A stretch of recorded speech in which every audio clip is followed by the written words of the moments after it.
You can see these two sine waves, how they're slightly offsetted, is what makes that fan run. And that fan is running perfectly over there. Alright, so at the electronics warehouse, I picked up something rather interesting. It's this fan.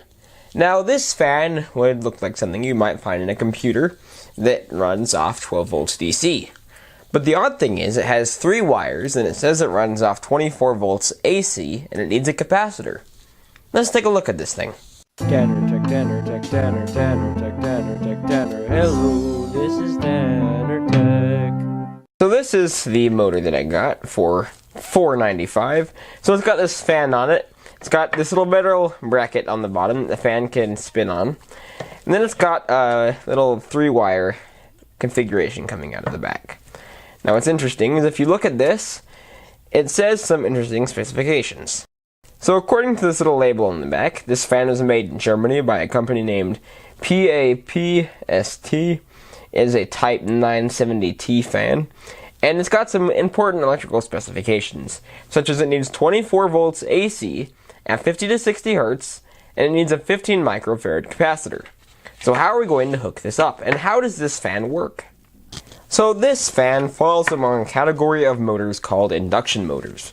And this motor is built specifically to run off 50 to 60 hertz AC. Now, it's also important to note that this also needs to run off a single phase AC current. So let's take a look at how this induction motor would work. So in a typical induction motor, you would have 2 coils. You'd have this first coil, and you'd have a second coil. Now, what would happen is if you just put current through one of these coils, nothing would happen inside your circuit. Because there's a 60 hertz signal pulsating in this one, the fan would not spin, it would merely vibrate back and forth. If you put both of these coils the exact same, then we just have that same vibrating effect, because both coils are in the same phase, which means they both have maximum magnetic field at the exact same point in time, which does not work, because each of these coils is put on different sides of the little rotor inside, and so because this coil is going to be fully magnetized at the same time as this coil, and fully demagnetized at a different time, this thing is just going to slowly oscillate and vibrate and not even move. So what we need to do is we need to introduce a 90 degrees phase shift in between these 2 wires. First off, let me note that the power supply is connected over here. This is where the AC power supply is connected to. So what we need to do is we need to introduce a 90 degree phase shift. Because if this coil is in a different phase than this coil, then they're going to be energized at different points. This one's going to be energized, and then this one's not going to be energized, but almost energized. And what's going to happen is as soon as this one is fully energized, the rotor is going to move towards that coil, and then that coil is going to stop being energized while this coil starts being energized, which means this coil is going to fall in its magnetic field right as this coil rises in its magnetic field, which is going to attract the rotor to the second one, which therefore causes it to rotate. Now, how do we introduce this 90 degrees phase shift, you may ask? Well, simple. That's what the capacitor is for that the fan mentions it needs. It needs a 15 microfarad capacitor, because a capacitor is actually able to generate a 90 degrees phase shift in current.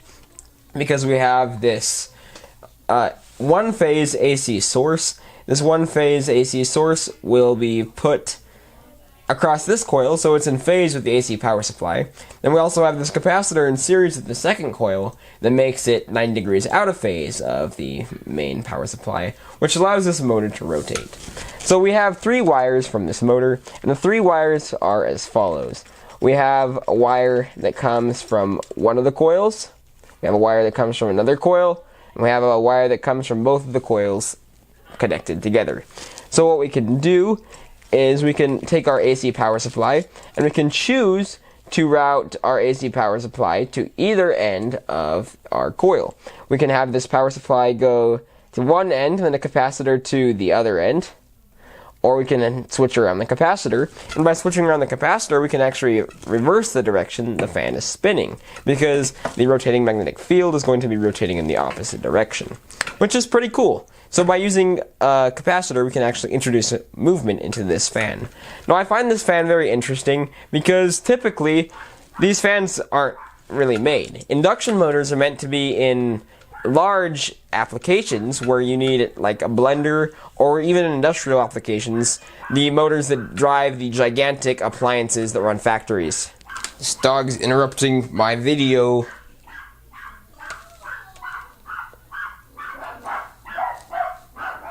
Alright, let's give this motor a quick test. I'm going to be using this transformer that I also got from the Electronics Warehouse. This is a 24 volt center tap transformer that can output approximately 400 milliamps. This should be plenty of power to supply this little fan motor. So let's hook this up to the Variac so we can get some nice power. I'll of course be using this plug, which looks pretty dangerous, and it is. Now I can ohm out these wires to see which is the center tap. I'm thinking it's the blue wire. Between the blue wire and the brown wire, there's approximately 260 ohms. Between the brown and yellow, there's 169. Between blue and yellow, it's 95. 69 between blue and brown. Yeah, blue is the center tap. To run this device, I'll be using this capacitor. This is a pretty big capacitor rated at 330 volts AC at 12 microfarads. The voltage doesn't really matter, it just means that I could run this motor up pretty fast and it would still be safe. But yeah, that's quite a few microfarads of running on that thing. 12 microfarads did you just fine. We'll hook up these last few connections and we'll be ready to go. With everything wired up, I can turn on my power supply and nothing happens. Interesting. Well, that explains why this isn't working. This alligator clip is hanging on by a thread, which means that's why the whole setup wasn't working. This alligator clip wire is completely broken. Alright, I think I got it fixed. Let's give it a quick run. Whoa. As you can see, it works pretty good. It spins perfectly. Generating a nice breeze. That's pretty cool. That run capacitor works perfectly. Let me give you a quick demo of what happens when you disconnect the run capacitor.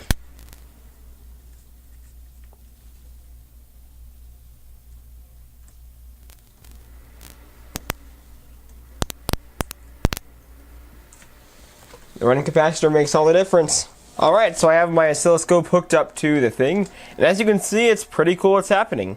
You can see that we have the first phase from the AC power, and we have the second phase, which is a little bit out of phase, which is pretty cool.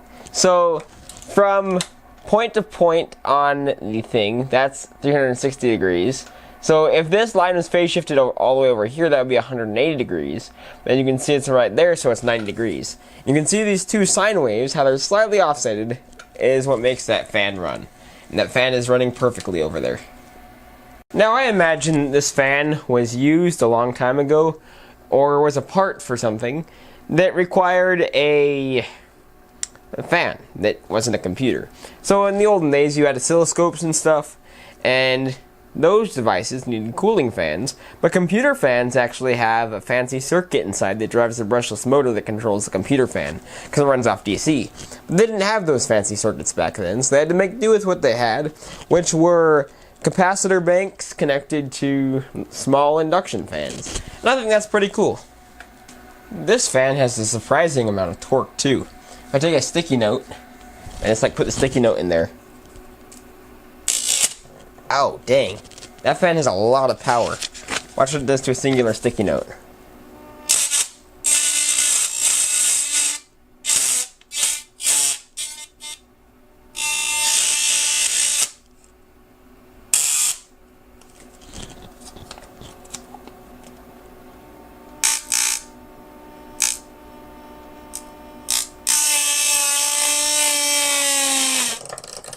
Oh, wait.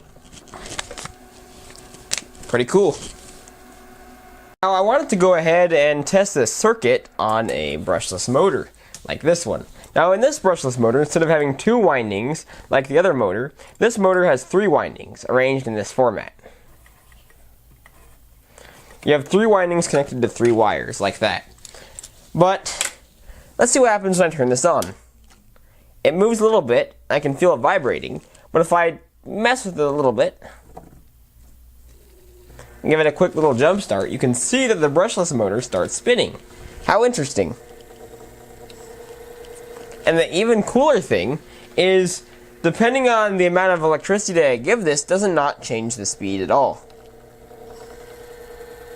Even if I'm running this at minimal voltage, this is my Variax putting out maybe 5 volts right now, so the transformer's putting out like 1 volt. And yet this motor is still running. That's crazy. If I disconnect the start capacitor, it still runs. What the heck? That motor is running off...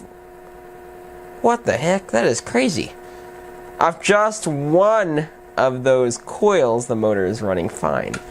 And speed does not change this at all.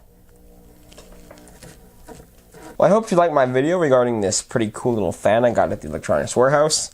I just think it's really interesting that there's such a small induction fan, because typically induction motors are used in ceiling fans and whole house fans, and of course they have starting capacitors too, but these fans are pretty big. Typically you don't expect an induction motor to be housed in such a small space and run off 24 volts. Typically induction motors run off 110 volts or more.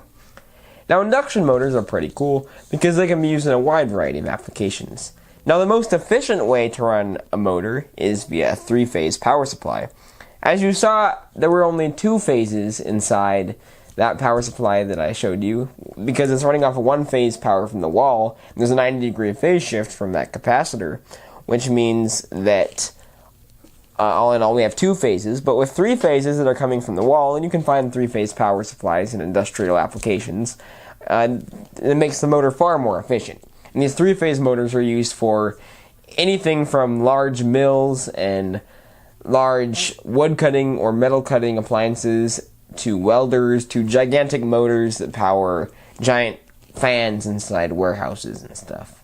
Anyway, hope you liked this video. Thanks for watching and stay tuned for next time.